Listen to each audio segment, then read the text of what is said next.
Good evening. You're watching the main news on HKIBC. I'm Maisy Mok. Here's a look at tonight's top stories. 9 people are arrested after a gas explosion in a restaurant in northern China kills 31 people. Rescuers race against time to find a missing submersible as its oxygen supply dwindles. And dragon boats takes to the waters around Hong Kong to the beats of drums. At least 31 people have been killed and 7 injured in a gas explosion which rocked a barbecue restaurant in northern China.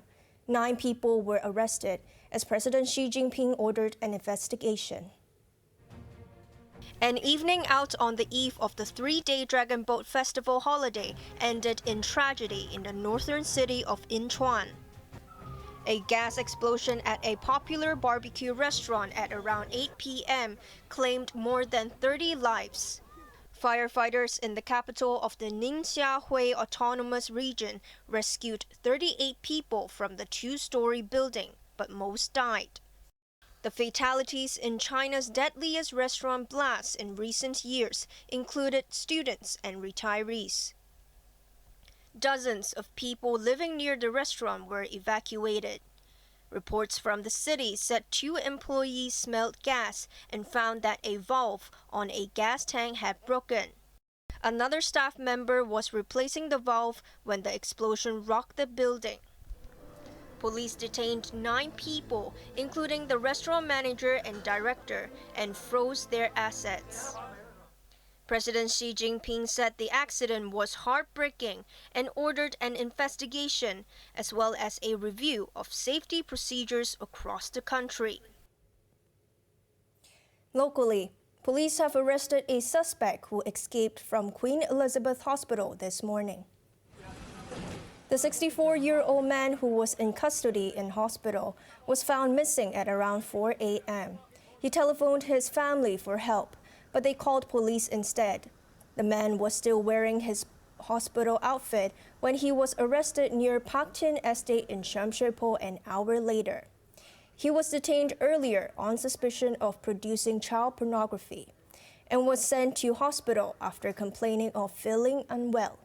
Police said the man escaped when 2 people assigned to look after him left the ward briefly.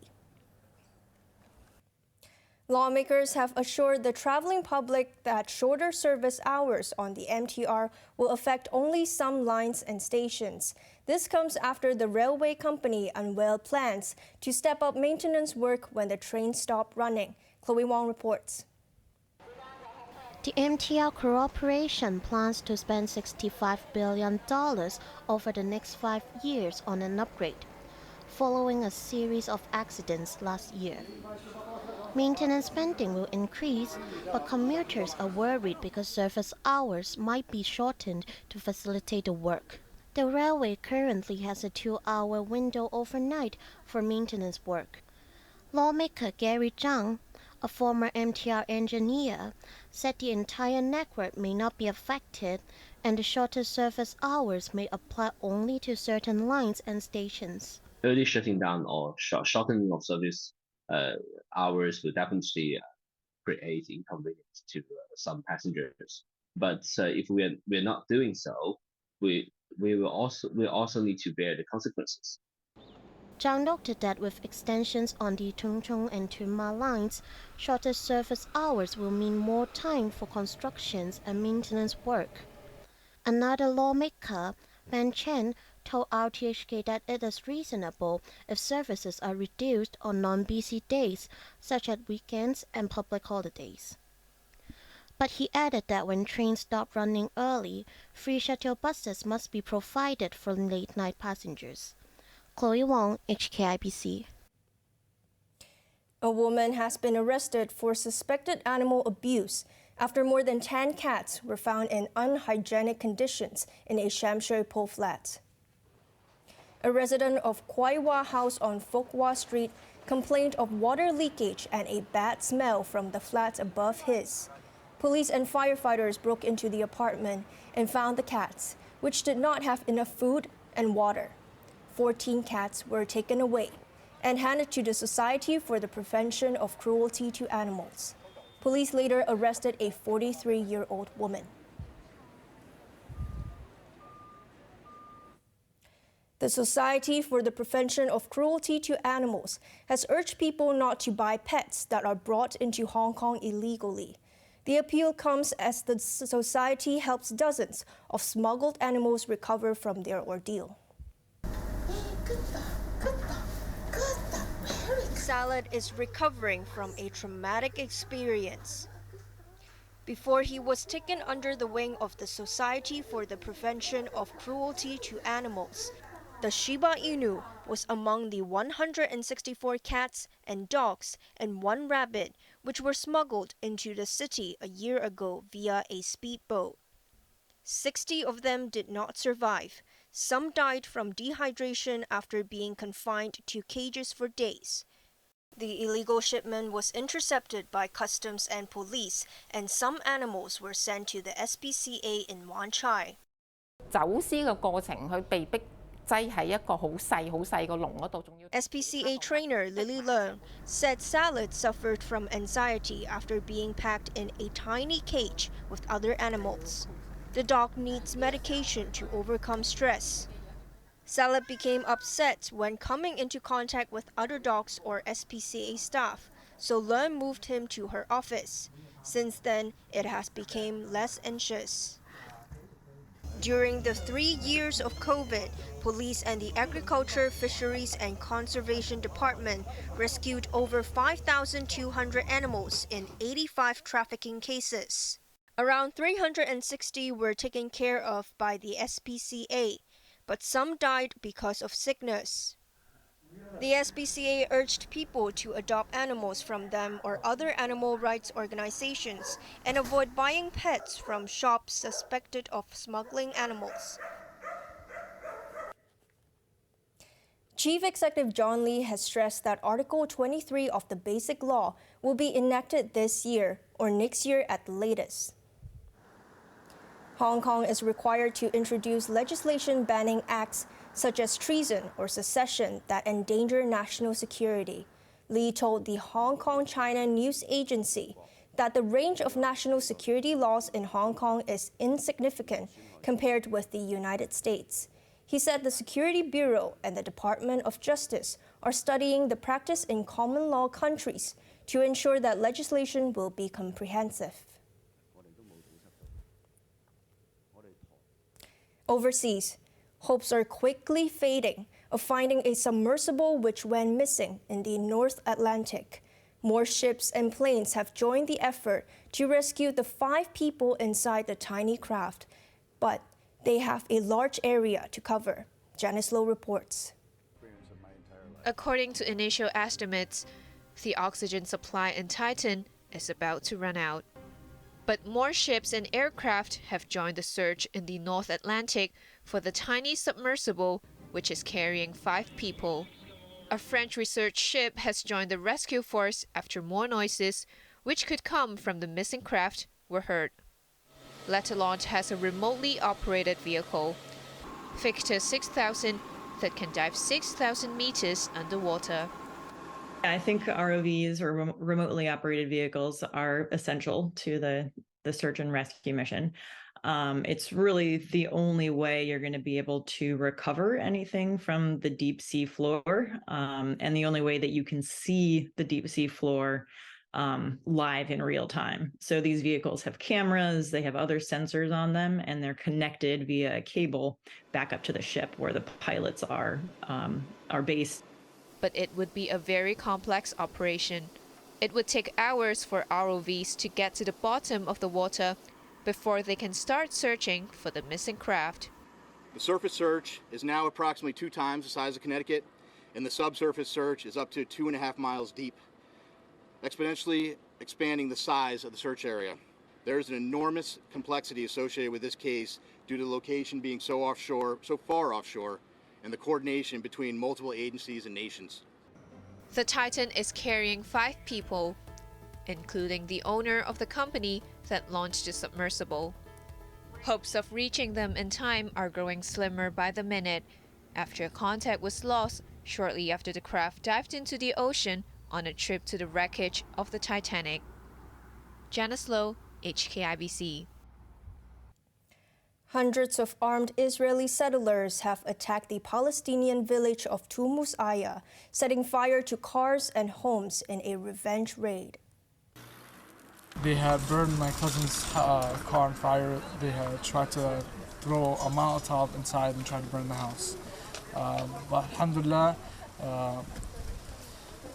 some guys had taken out the cushion that was on fire and threw it outside. They broke all of our windows. They tried to get into the house. They wanted to hurt us. They wanted to make our lives worse than it could be. Palestinian Prime Minister Mohammed Shtayyeh, who visited Tumus Aya in the occupied West Bank, said Israel has to bear responsibility. He accused Israeli soldiers of not doing anything to stop the assault, which killed at least one Palestinian. The Jewish settlers went on the rampage after a Palestinian gunman shot dead 4 Israelis on Tuesday. The Palestinian group Hamas said the shooting was in retaliation for an Israeli military assault, which killed 7 people in Jenin a day earlier. A massive explosion has rocked Paris, injuring 37 people, 4 of them seriously. The blast occurred in a building which was the headquarters of the Catholic education system. A design school was also located there. The mayor of the French capital believes that the explosion was caused by gas, but firefighters are still investigating. Sniffer dogs were deployed to check if anyone was trapped under the rubble. Security was beefed up in the area, which is popular with students and tourists. The sweltering heat has not prevented people from flocking to dragon boat races in 6 districts. With COVID sinking into history, the international races in Stanley returned after 4 years. Janice Lowe reports.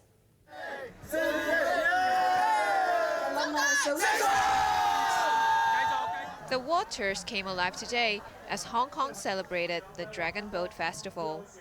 Racers from all over the world converged on Stanley for the International Dragon Boat Championships, which were suspended for 4 years because of COVID. Although this team was making its debut, the rowers were confident of victory. "We will try our best," one crew member said before the race. Despite the mercury hitting 33 degrees Celsius, crowds flocked to Stanley Main Beach. We have a friend competing, so we're here to cheer for her. At Aberdeen, the race was finally held on the day of the festival itself. Last year, it had to be postponed to October.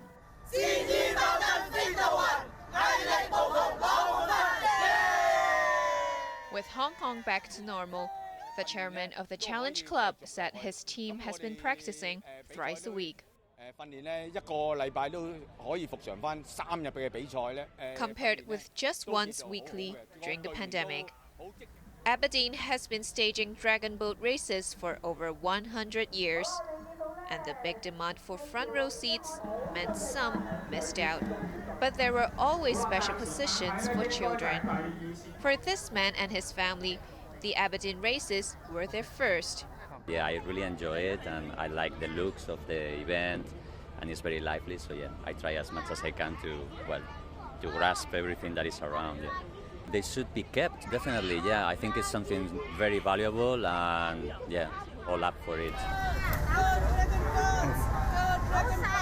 It's exciting. It's because they roll very fast, and they also can roll very slow at the same time. Parents watched the spectacle along with their children. Learned at school about dragon boat racing, and we wanted to find somewhere very local and real to see it, so we decided Aberdeen would be the place to go. And the Chout's favorite team, purple, purple, purple, purple, purple, purple, yeah! Not everyone gets to row on water. but at least I can experience what it feels to be part of a team. Of course, it would definitely be better if more people can join me. Janice Lowe, HKIBC. On to the weather now. It will be sunny with a few showers and isolated thunderstorms. Temperatures will range between 28 and 32 degrees. Similar conditions over the weekend. Now let's take a look at the weather around the world.